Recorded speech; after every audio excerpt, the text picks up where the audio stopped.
Cheese, everyone. Nice. You're in a very peaceful place, Jim. Uh-oh, Jim froze. All right, we are live. Okay, we're good. Welcome, everyone. Look where you are, Jim. You're in a very peaceful place. It's like Honey, I Shrunk the Kids video. Yes. I am Theresa Larson with Movement RX, and I am here with special guest, Jim Cahill. He is, very good friend of mine and my family. I've been working with Jim for 5 years, going on 5 years now, and still work with him and get to now work alongside him on some special military projects, and just really value his insights and his wisdom, both him and his wife. They're incredible human beings. So Jim, welcome to the Movement RX show. Thank you. I'm glad to be here. Yes, and tell us a little bit about, well, first just what you do on a daily basis, Yeah. and why, and then we can get into some of this junk food.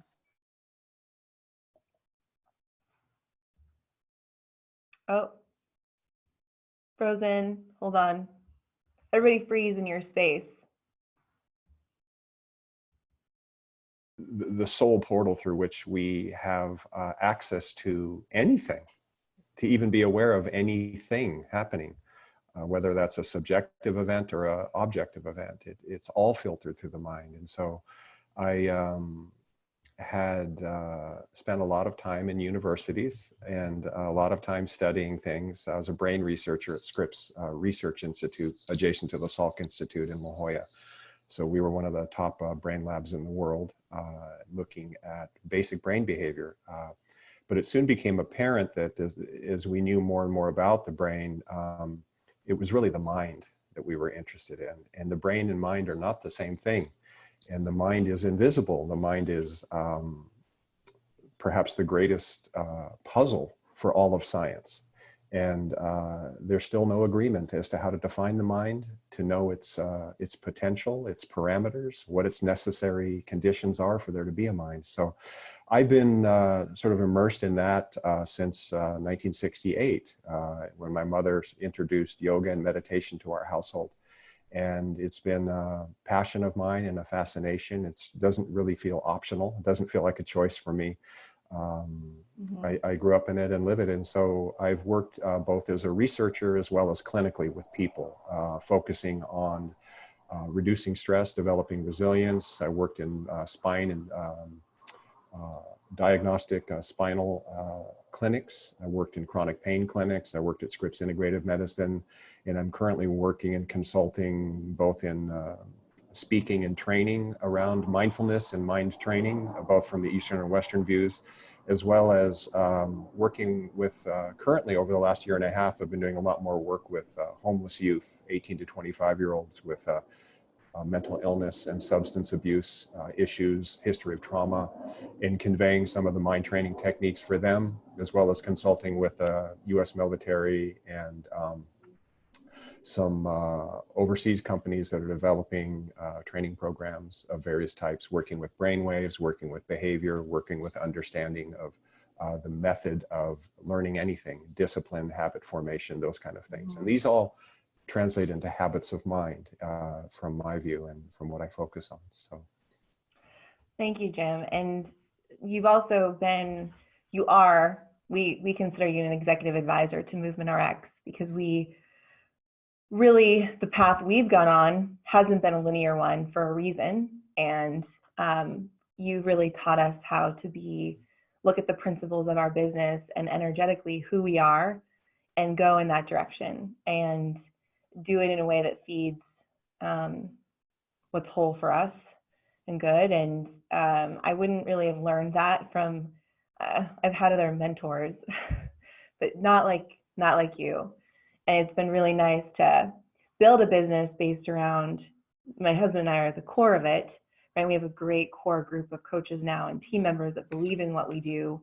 But it's been really a lot of the work we've done together that's helped guide where we are now, because it does feed our soul. It feeds very fulfilling, and it's the kind of work as a PT that we want to be doing that's very unique to the human performance world. And it also works with where we're at energetically. And the work we do also helps us stay resilient, my team and both Per and I. So I felt it was so thank you, first of all. And so for everyone listening that doesn't know us, that's how he started off. I mean, I lost my father 4 years ago now, and he really helped me through that time. But then just business-wise, going from just regular PT practice to more remote and online and really staying the course over the long haul and thinking of the long game and not chasing fame, but chasing influence and chasing real life results. That's been something like Jim has been a profound influence for us on. And whenever I call him in a crisis, so to speak, I don't really call him during this time except to do this, but it's always going back to the fundamentals. And I actually really want him to go into now, the whole premise of this is the junk food for the mind. Like, what are we feeding it? Because right now we're at home, a lot of us are at home or in an office space where there's no one around, and there's a little bit more chaos probably if you have kids around, and you could just spend all your days on social media or looking at videos of what advice people want to give or the news. And so I would love, Jim, for you to go into now what junk food can do to your mind and how to help people bring their attention to what's good. Sure. So that's really important, especially in these times. And it's really, it gets kind of highfalutin when you get into brain science and, the number of rather geeky things that we do and talk about with our statistics and the brain tissue and.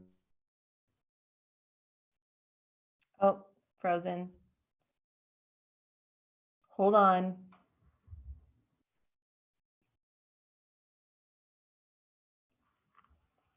Everybody freeze. Let me message him.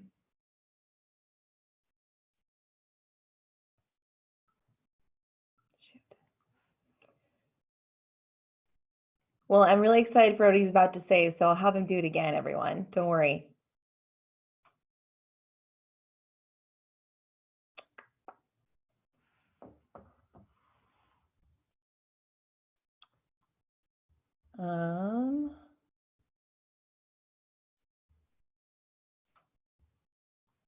He's coming back on. Hold tight. So at the end of this, okay, there we go. Okay. We lost you right away, so maybe just start back over. Okay, sorry about that, guys. This should be a fiber optic connection, and it looks like I've got lots of bars, so I don't know why that happens. Okay. Okay. Where was I? When did I drop out there? Basically right away when I asked you, so just start. Good. So the difference between brain practice and brain study, which is a science of tissue and a science of connectivity and a science of the implications of that, mind training is all much more personal. It's much more heartfelt. It's experienced in the body, in the place of the heart, not in the mind. Actually, even things that occur in the mind, we tend to feel them in the heart. And it's very personal and it's subjective, unlike what science likes to focus on, objective things. It's a science of subjectivity. So as we learn about ourselves, we learn how the brain gives rise and is entangled with this thing called mind, but we don't really understand the mind. Especially in the West, because we focus mostly on the brain. We're still arguing about what the mind is. But out of the East, there's been at least 2,500 years of unbroken research. First person sitting down with a mind and watching its behavior. And out of that comes some really important landmarks and tools that are incredibly useful for our understanding of the brain as well as the mind in Western psychology and neuroscience. And so the key here, one of the first things that we've learned from these Eastern masters, and it's very important to understand that while many of these techniques come from the East, they were also tried and begun here in the West as well. The East just focused on this much more. We became much better at material science. They became much more focused on the internal subjective world. So we're going to use the tool of the mind, a subjective space, to observe the mind. And like an instrument, a good instrument feels right in the hand. It's balanced. It's being held appropriately, not too loosely, not too tightly. And the instrument that we're going to use for the internal world is the attention. The attention is how stuff gets into the mind. What we attend to fills up our mind. And that means our mind is rehearsing it and making grooves. So we're protecting the attention. We're becoming the boss a little bit more consciously of what's in our attention. It's a very limited space. The junk food that tends to get in there are the things that happen to us sort of automatically or because they feel good. And we might even say, well, I like it. Well, I like that beer. I like being a little bit more tipsy when there's a lot of stress around. I like the whatever now marijuana everywhere. I like the being a little more snippy or the snarky television or being stuck on the news. I kind of get into a trance. It's very exciting. And that's all true. But like is a word we need to really take a look at, because while we might like something that's momentarily pleasurable, we don't like the entire lifespan of what it creates in us. Right. And we are not made to be hooked on the amount of negativity that makes it to the news. It's a very unnatural thing. It's not something that we did when we lived in smaller groups closer to nature. There wasn't knowledge of every tragedy that happened in every corner of the world. We have something called the negativity bias built into our brain, where when we are engaged with something dangerous or threatening in some way, our brain locks onto it. And that's for survival purposes, to take care of that. And the news is very good at feeding that. You know, hey, they'll say things like, something very awful happened. I mean, really, really bad. And I'll tell you about it right after this commercial break, right? And they've got us. And so this is the negativity bias. It tends to very easily grab the attention to turn in that direction, and then it holds the attention. So it's very important that we are aware that we tend to shift easily towards things that are negative, and that it tends to be very sticky. And so one of the great lessons to learn here in training the mind is to take control of that pivot on the attention, and knowing that it's going to continue to go to those places that are familiar, that tend to be kind of exciting and threatening and dangerous a little bit, and then take control of that pivot. And so the mind training in this short practice is to understand the nature of this pivot and to turn it again and again to the place that's good for us as an antidote to what's going to happen automatically anyway. We don't have to worry too much about that. We want the antidote, because this is already happening too much. The research shows folks that are watching too much news, folks that don't have a good self-care routine, are being harmed by the constant feed. We've got to be really, really careful and take responsibility for the content of our attention. And so in this brief practice, if you'd like, Theresa, we can move right into a grounding practice. And along with the practice, I'll also talk just a little bit about why we're doing it, just very briefly. But I want to really give an experience of the practice itself, the essence of which is taking control of the content of the mind, of the attention, and choosing content that's really good for us, content that's an actual antidote to the excitatory nature, stimulating nature, threatening nature, adrenaline kicking in nature of that other stuff. Okay, good. And then do you want time for question and answer as well? Yes. Okay. So I also, so I'd love to do the grounding practice. I found that to be extremely helpful, the versions I worked with you on. And I just know right now in the world that this is so needed. Like, I mean, it's needed anyway, but I like to give people that.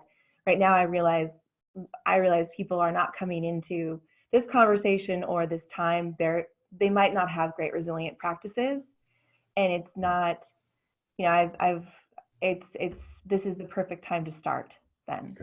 Good. Let's do a little somewhere around 5-6 minutes. Okay. Sound good? Yeah. Okay, good. So we're going to work on three things. We're going to choose content that you'll be very familiar with, actually. While this is a grounding practice, it's also a practice one can do for the rest of your life. This is the bread and butter foundation practice that we never leave. And it's the entree into all kinds of other more esoteric and fancy practices that a person can go off in if they want to do this at a professional level the rest of their life, this mindfulness, cultivating the mind practice. The grounding practice is the bread and butter. The essence of it is we're going to first create relaxation of both the mind and the body, physical relaxation, mental calming. And then we're going to move into a stillness of the body as well as the attention that likes to jump around. Stillness of the mind, especially the attention. And out of that relaxation and stillness arises this wonderful opportunity to experience not just those wonderful things, but clarity, a mind that knows where it is, a mind that knows where the attention is and can gently hold it there. And it's very important to know that we're going to be a little dorky at first. Dorky is the entree. Dorky and falling down and being distracted is normal. And if you feel that and are aware of that, you have already advanced. To be aware of it is usually different than our distractedness without awareness. So that's actually an achievement in a funny way. So don't let that bother you at all. We're going into a little dorkiness practice, and we're going to sit with it with equanimity, with ease and allowing. Okay, so let's begin by adjusting the body into a posture that can be easily held, one that is comfortable. Doesn't have to be the lotus position at all. Find a position that is comfortable, that just has a singular sort of element to it, which is alignment. And this is why we sit upright, some sort of alignment. So the vertebrae are nicely stacked and the muscles don't have to hold up the head or the back. Or if you're lying down, a nice alignment of the spine, letting the toes just fall off to the side, like in Shavasana at the end of yoga that everybody loves so much. Alignment of the spine, the head nicely balanced on the neck, neither chin too high or chin tucked too low, but just something in between. And then finding a place for the hands, either on the lap, folded, or just palms down or palms up, it doesn't matter. Checking with this alignment. And then inviting the eyes to either close gently by just dropping the lids, in no way squeezed, but just releasing the eyelids to fall down now. Or let the eyes gently defocus, let them be soft. And just checking in with the energy as we turn inward our attention as you listen to my voice, just noticing the nature of the speed or the flow or the busyness or the sort of internal weather of the mind and body.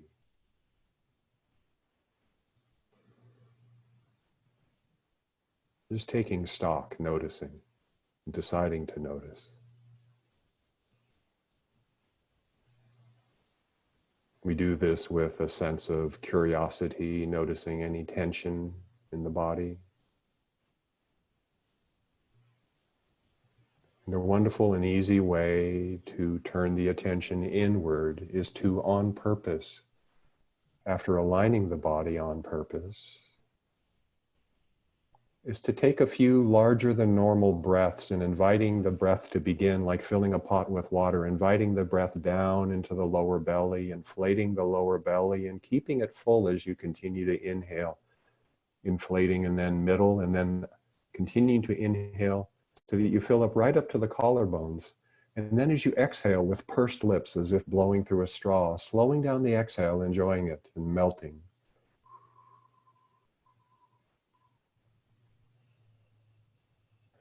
Inhaling, filling lower,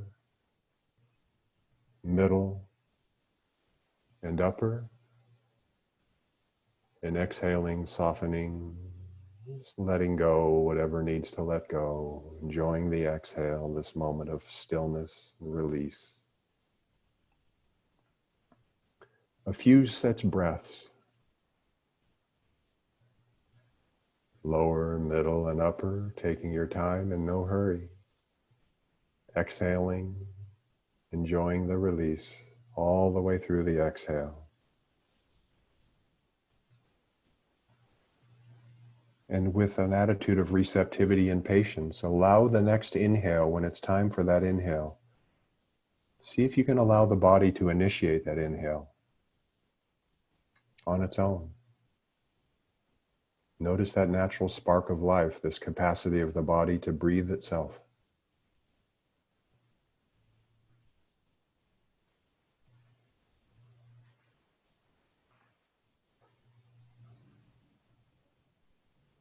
And as you exhale now, releasing the control after this last exhale,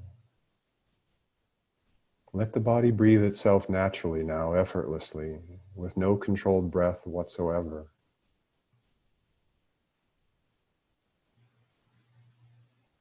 Noticing the simple physical sensations of the breath.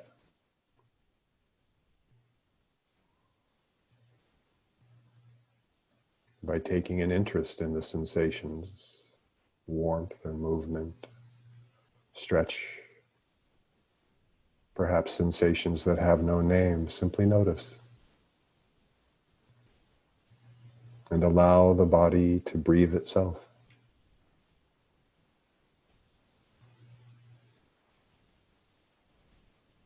This noticing from a place of comfort and patience.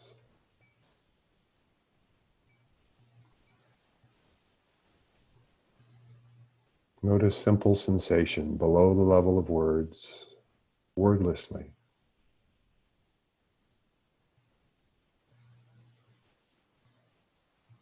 As the breath is experienced as a flow of physical sensation.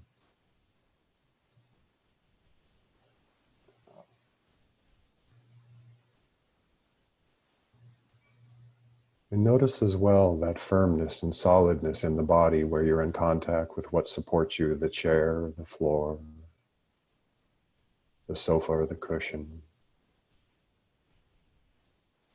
This wonderful firmness being supported on the good earth as you exhale.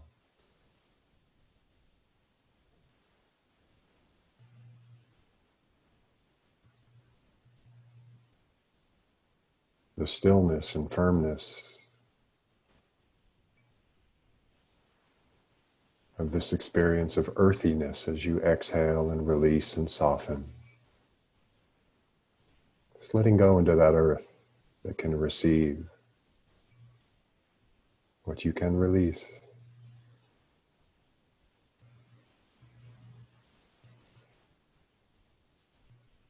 And of course, the mind, especially the mind in training, will wander, meaning the attention will go to things, internal chit-chat, noises, memories, images. It's okay, but just knowing for now that we want to return to simple physical sensation as best we can, especially the sensation of the exhale.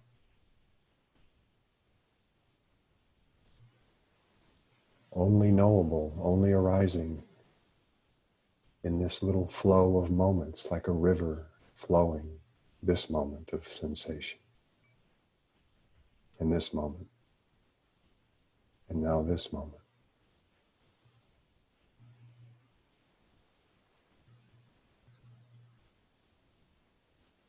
A flow that is felt and allowed.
And transitioning now to widening the attention, taking note of the sounds in the background, widening the attention.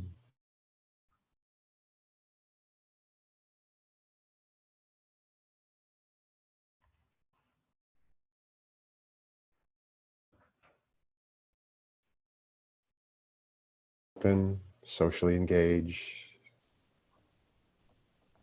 and maybe bringing with you a sense of recognition and remembrance of this place that's always here, with a bit of practice and skill, place to which we can always return, become more skillful at receiving what's on offer in that place as we dedicate to practice. How wonderfully reliable and simple it is to touch that place. Thank you, Jim. We'll open it up for questions now. I just want to put in my feedback from what I've gotten from a practice like this. While it's great to do, and obviously feeling like crisis situations, but it won't feel like much of a crisis as you do it. And as I've done it, even when not in crisis situations, it's helped me start a level of anxiety in a day, maybe here, and bring it down quite a bit. And so I go through the day much more clear of what, make better decisions, I'm more compassionate with myself. Like, it, as simple of as steps as they are, it's really done wonders for my physiology, but also brain, just to be better in the world, like feel like I make more of an impact. And oh, you're frozen again. But it's been really good for me, and I really enjoy the grounding practice a lot for that. It's like a technique I can go to throughout the day. It takes fairly little time, and it allows me to like recenter where my focus is, which is really where the human in front of me, maybe it's one piece of work, my little one, my husband, which in the end brings me more happiness than feeling cluttered. So thank you. Is there any questions from anyone? So I have, there are two this far. So, oh, hold on. Too many things open in my, there we go. Speaking of intention and attention.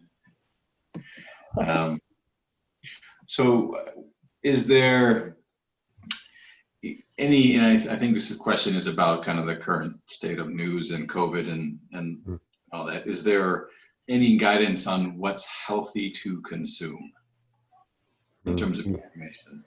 Yes, there is. Just the top surfaces, the high points on the news are what's mostly useful. There's something that happens in the delivery of the news, and it's a bit of corruption of commercial imperative, as well as just conveying the news as a person. And so the need to hook us is usually followed by these, hey, right after this commercial break, I'll tell you something even more exciting. There's a bit of care that we need to take to avoid the talking heads and the hyperbole, the exaggerations and the intensity, where the same facts could be conveyed a bit differently with a more sober presentation, a more grounded presentation. So it really pays to be careful what type of news you watch. There are some wonderful outlets, Johns Hopkins University, University of Washington. You can find these websites easily. Center for Disease Control, County of San Diego, where we live, but wherever you are, your county certainly probably has advisories. And the World Health Organization. Those are my go-tos. And you can read relatively quickly the high points, which is enough to know. Yeah. It's enough to know. And then after that, knowing that going into that again and again and again for finer and finer detail, unless you need to do that for a living and you're one of the emergency responders or outlets for information, we don't need to do that. And that clutters up the attention, and it's mostly negative and mostly You know, a lot of numbers, a lot of us are being asked right now to process statistics at a time when we're in high emotion, and that's very difficult to do. It's very difficult to do well. And so taking care, maybe shifting a little bit away from the talking heads and the intensity and the delivery, more to just the facts, and then using the video opportunities that we have, not to stream all that intensity, but to connect with friends and family, moving to say video chats like we're doing now, moving to FaceTime or Zoom or GoToMeeting and all these other wonderful outlets to actually see the facial expressions. We're hardwired as human beings to love eyebrow movements and little facial expressions and eyes and hand gestures and all the stuff that kind of turns us on and actually shows the brain lights up a lot more than just either text or something that's like that, that's not doing something good for you, like most of the news.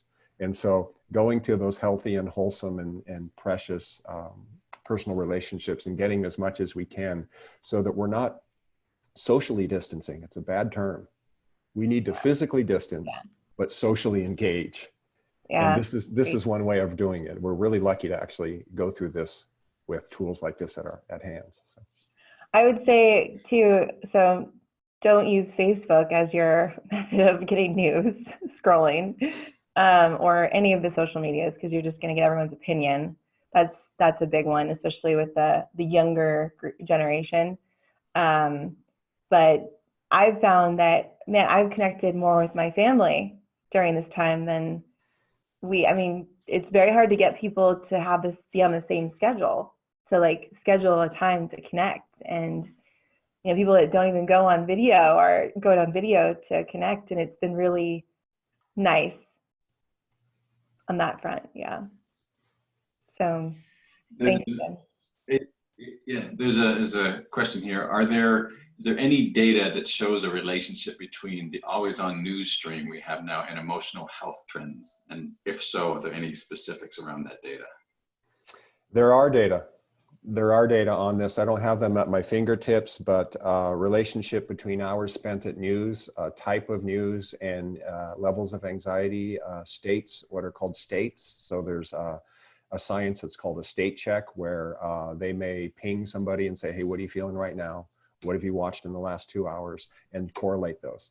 And so those data do exist. I think they would be easy to find on the with either a PubMed search. My go-to is Medscape and PubMed, so I stay with the primary literature as a research quite a bit. But I have seen those data, and they do exist. Absolutely, there's a relationship. And you know, so that's the outside world. And now what we're becoming more sophisticated is the inside world is, while those data can still exist in our consciousnesses, yes, that's a tough picture, 100,000 to 240,000 if everything goes right, fatalities from the pandemic. Well, those are awful numbers. Those are awful numbers. That's the Vietnam War and the Korean War together do not add up to those number of casualties. And that's if we do everything right, and we know we're not being as strict as we perhaps could be. So these are tough numbers. These are very tough numbers to process. However, that can both be true and be no longer useful to help us develop the resilience that we need in the moment. So to be able to simultaneously be aware of those facts and then drop them from our attention when they're no longer useful, because we need that precious attention to attend to the task at hand, caring for ourselves, caring for others. And that's where the power comes to actually address those numbers. The power comes from cultivating and caretaking and curating the content of our minds. So this isn't to move otherworldly and to be into denial or distraction, but this is to make the tool as powerful as it can possibly be. So some people would ask, for example, I think one very famous contemplative master was asked, a mindfulness master was asked, how in this world of so much difficulty and tragedy do you remain so buoyant? And they said, well, I take the long view, and anything that is not useful as a tool in the moment, part of the training is to learn to drop it as if it's a distraction. So this is where your meditation practice is practice for life, because in everyday life, we're asked to attend to some things, which means we must necessarily drop others because the attention is very limited. 7 plus or minus 2 little factoids at a time can be in there. It's a very limited space, very important, but very limited, like a windshield. And so we, to the extent we can be the boss of what's in there, we're empowered by the content if we're able to choose it and if we choose wisely. I think that's actually a very empowering for someone like me, business owner, mother, thinking about a lot of things, like the fact that I'm going to be more useful with just 1 to 2 things to focus my attention on. And what are those things going to be? And that's something that's been a good practice for me now, being more at home with less time working and more time with my son. It's like my attention is going to be on my son, and it makes me much happier doing that. And it's fun, like we're engaging more. Like this is probably the most amount of time besides our trip to India that we've spent together.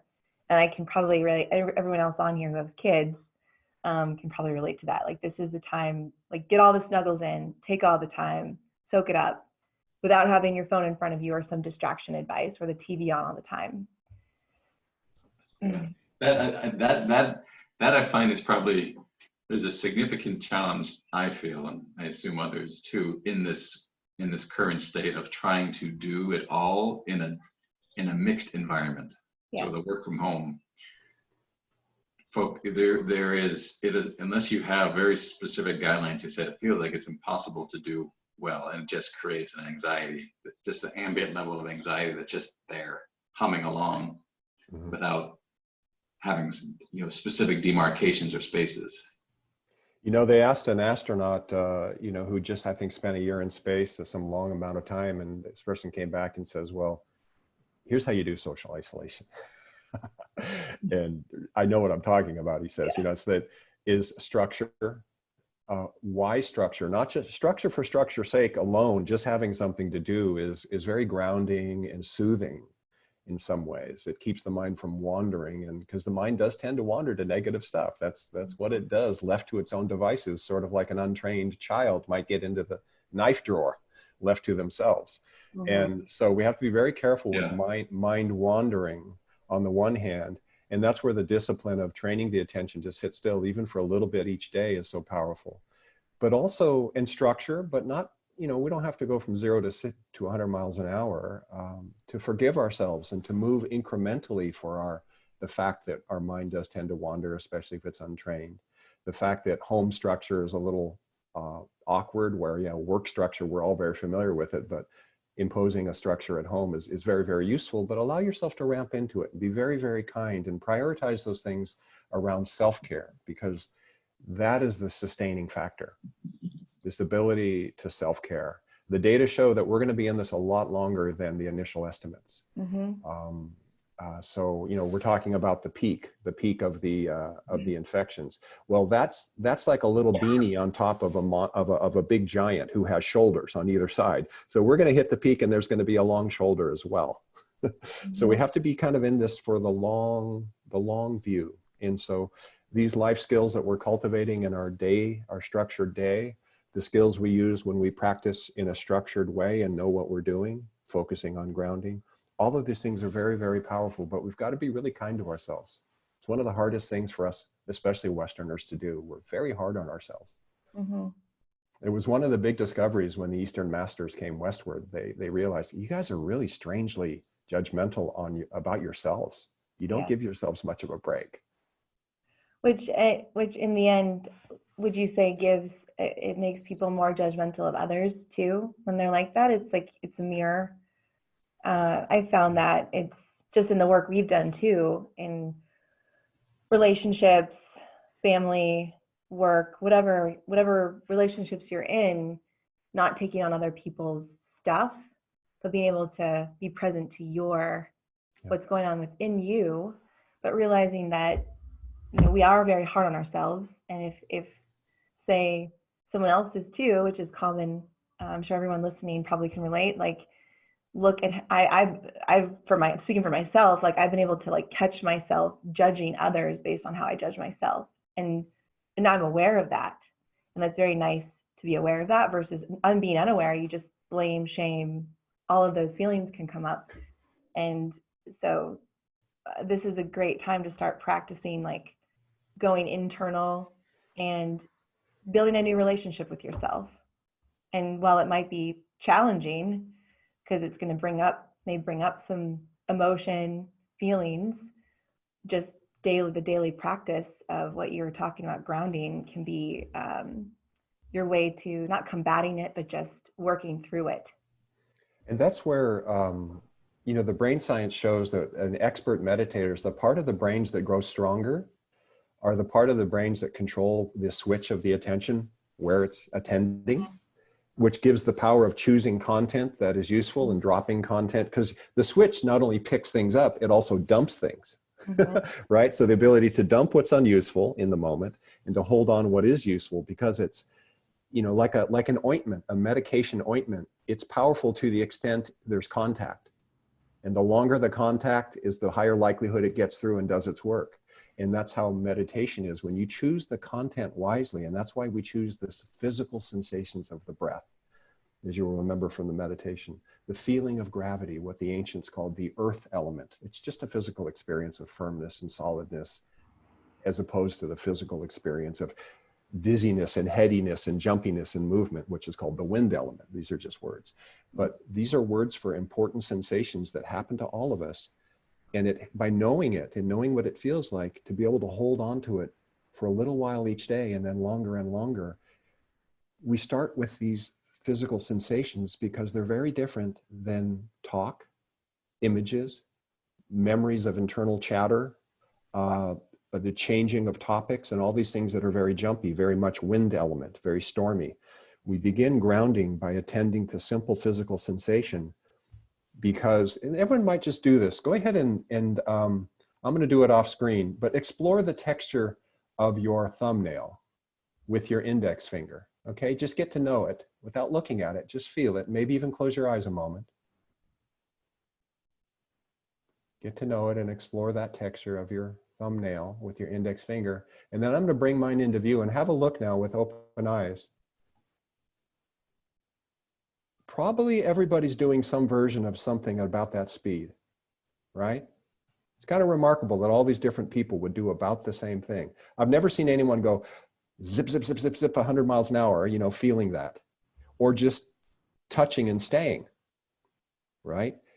The touch experience in the human being is an ebb and a flow, a little bit of this, a little bit of that, a little bit of back, a little bit of forth, back and forth at a particular pace. If you attend to touch, the breath is experienced as touch as well. If you experience the physical sensation of touch, you have placed your mind in a very soothing place at a very practical level. It's not chattery. It's not kicking off subjects and ideas. It's not throwing up things on the visual screen inside our mind's eye. It's just good old-fashioned touch. And that's why we start with it. Thank you. I remember that activity. And the other thing, the other part of the brain that meditators develop, and they develop it really rather intensely, is the ability to not hold on to your identity as having to do with the stories you tell about yourself. That storytelling, what's called the default mode network, it's a system of wires in the brain, basically, that sort of circulates and talks about the self, is oriented to the future, what might happen, and the consequences of it. It's self-referential and consequential, meaning I'm at stake, what's going to happen next, what do I need to do? That loop that we get into gets turned off. And instead, this sort of executive functioning and the non-reactive amygdala, the amygdala quiets down, the sort of executive control and being gently steering and then holding is what we see. All the circuitry that does that in the brain gets more robust. So what we see happening in the brain maps exactly onto what these expert meditators report they're experiencing. And so that's really exciting for scientists to see the fact that tissue changes based on this invisible personal experience. No one quite understands how. Is that considered neuroplasticity? It is.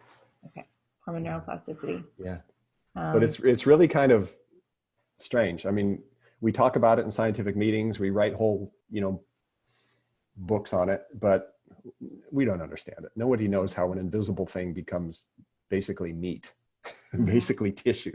It's remarkable. But what that does tell us is with our main navigation equipment can be modified and turbocharged through these invisible practices. it's fantastic. Yes, thank you, Jim. I especially can relate to and I'm sure everyone else out there, there's, I've just finished one of Brene Brown's books, and she talks a lot about that same thing. Your worthiness, don't let the stories you tell yourself about yourself define your worthiness. And I think people being able to understand the facts versus their stories and have a practice to start separating those is essential. So if there's no further questions. I think there's a 90-day seminar on that last topic alone coming up. Yeah. Well, Jim can teach it. Are there questions there? No, we've run through them unless someone throws something up right now. Okay. Well, Jim, thank you very much for your time on attention. We had a lot of people excited about this, so we'll have a lot of people watching it after. We're going to be able to share it via our channels, as well as just have it available for people to learn and listen from you. And we'll put all of your contact information in the write-up, but is there a place that you'd like to guide people to check out more about what you do? I think you could go to medicinemind.com. Okay. Medicinemind.com, and I think that would be probably the best. Okay. So we'd love everyone's feedback on today's session. Thank you again, Jim. We'll do this again, and I hope everyone has a much more resilient day now moving forward based on this experience. So thank you. Cheers. Thank you. Happy physical distancing.